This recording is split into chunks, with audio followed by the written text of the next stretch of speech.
Did you know that the term five good emperors is from the modern era?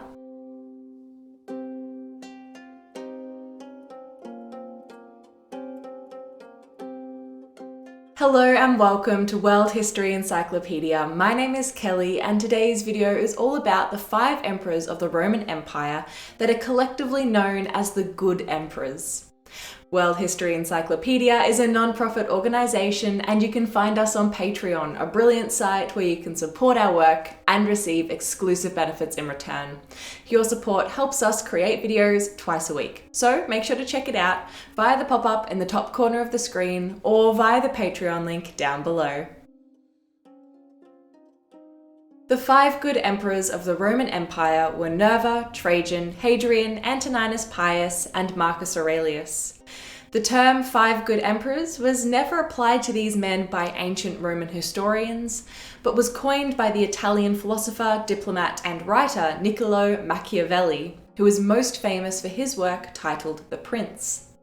His naming of the 5 good emperors can be found from his 1531 books Discourses on Livy in Book 1, Chapter 10, where he differentiates between effective and ineffective rulers. Let any prince now place himself in the times from Nerva to Marcus Aurelius, and let him compare them with those that preceded and followed that period, and let him choose in which of the two he would like to have been born and in which he would like to have reigned. In the period under the good emperors, he will see the prince secure amidst his people, who are also living in security. He will see peace and justice prevail in the world. Machiavelli's depiction of the 5 good emperors is idealized, but still considered sound, because during the reign of these 5, especially Hadrian, the Roman Empire reached its height. The 5 good emperors were highlighted by Machiavelli because of how they reigned and the policy of succession begun by Nerva, which, until Aurelius, resulted in the best man for the position, not one's nearest relative. Machiavelli's conclusions were popularized by the 18th century English historian Edward Gibbon in his famous work, The History of the Decline and Fall of the Roman Empire. Gibbon, following Machiavelli, claims that this period in Rome's history was the greatest, owing to the system of adoption by the emperors who chose a successor during their reign, instead of having the throne inherited by an heir of one's bloodline. And this ensured a seamless succession of rulers, which only ended when Aurelius chose his son Commodus as heir, instead of someone better suited to the responsibilities of political power. Did you know that only a small fraction of viewers are subscribers? Be sure to hit that subscribe button so you don't miss out on any of our new videos and to help us create more great history content. The first of the 5, Nerva, reigned from 96 to 98 CE, taking the throne after Domitian of the Flavian Dynasty had been assassinated. Domitian had been a heavy-handed emperor, and Nerva's first order of business was to repeal his policies and restore civil liberties to the people. Nerva came to power late in life. He was around 66 years old, and unlike Domitian, was not popular with the military. He became even less popular when he refused to have Domitian's assassins prosecuted and initiated lenient policies in punishing others. His easygoing nature, which many objected to as compared with Domitian, finally encouraged revolt when the Praetorian Guard took Nerva hostage and demanded changes, which he agreed to. He had no direct heir and understood he needed to name a successor in order to prevent civil unrest at his death, and so chose the popular general Trajan, who was also an adept politician and came from a respectable family. As many historians have noted, Nerva's choices were limited, but he still chose the man he thought best suited to the job, and so established the policy of adoption and succession that characterizes the 5 good emperors. Trajan reigned from 98 to 117 and was regarded as a great emperor early on. He had risen to the rank of general under Domitian and had field experience in successful military campaigns, connections at court, came from an upper-class family, and so was highly regarded by the upper-class politicians, the military, and the lower classes, who admired him not only for his expansionist policies, but his building programs.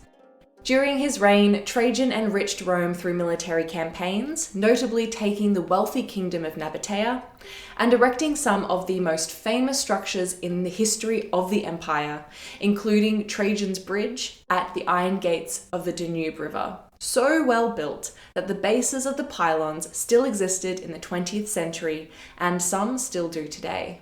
The building complex known as Trajan's Forum was the largest of its kind, encompassed Trajan's Market, and was ornamented by Trajan's Column, celebrating his victory in the Dacian Wars.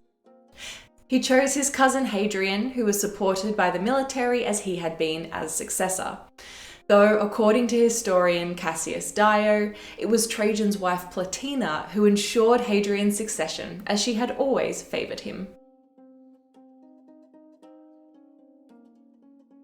It's possible Plotina maneuvered Hadrian to power, as it seems Trajan and Hadrian had a falling out at some point. But, however his adoption came about, Hadrian became an even more popular emperor than Trajan. He ended the widespread expansionist policies of Trajan and concentrated on building projects and monuments, improving roads, establishing cities, securing the borders of the empire, and strengthening Rome's infrastructure.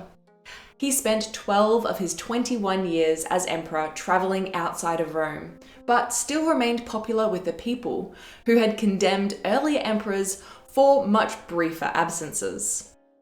He is probably best known today for Hadrian's Wall, built in 122 in Britain, as much as a symbol of Rome's might as a fortification protecting Roman Britain from invasion by the northern Picts. His reign is considered the absolute height of the Roman Empire, and he ensured a peaceful succession by adopting Antoninus Pius. Antoninus Pius, who reigned from 138 to 161, found favour with Hadrian early and was married to his niece Faustina the Elder, to whom he was famously devoted. His reign was one of the most peaceful in Rome's history though. Contrary to legend, there were military campaigns launched and civil unrest in the provinces. Disturbances in Roman Britain resulted in the construction of the Antonine Wall in 142, to just give one example. Antoninus Pius was an able administrator and effective political leader who may have established diplomatic relations with China and was the first emperor to issue decrees regarding religious tolerance and the protection of civil liberties for Christians, considered a new and troublesome sect at the time.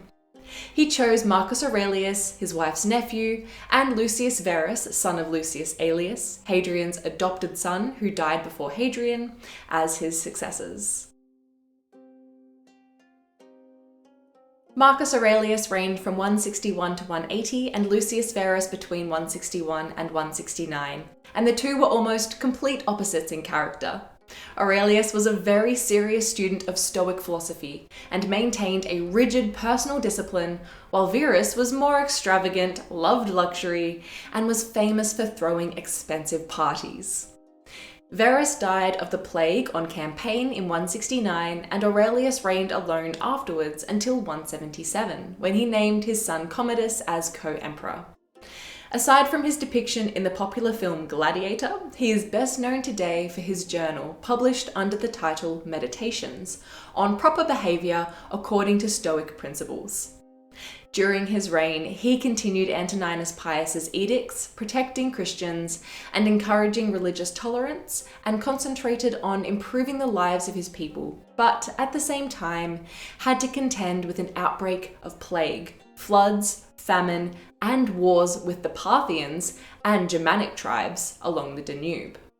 Unlike his predecessors, Aurelius chose his son Commodus, his co-ruler, as heir, but Commodus proved to be a disappointment, ending the period of the 5 good emperors of Rome. According to some historians, Commodus's reign marks the beginning of the decline of the Roman Empire, as well as it was followed by the chaotic time of the year of the 5 emperors, and shortly after, the crisis of the 3rd century. Do you agree that these were the 5 good emperors of Rome? Or would you choose others? Let us know what you think in the comments below. If you enjoyed this video, make sure to give it a thumbs up and subscribe to our channel so you don't miss out on any of our new uploads published every single week. This video was brought to you by World History Encyclopedia. For more great articles and interactive content, head to our website via the link below. If you like my sweater, you can find this design and a bunch more in our shop at worldhistory.store, or you can find a link for it down below. Thank you so much for watching, and we will see you soon with another video.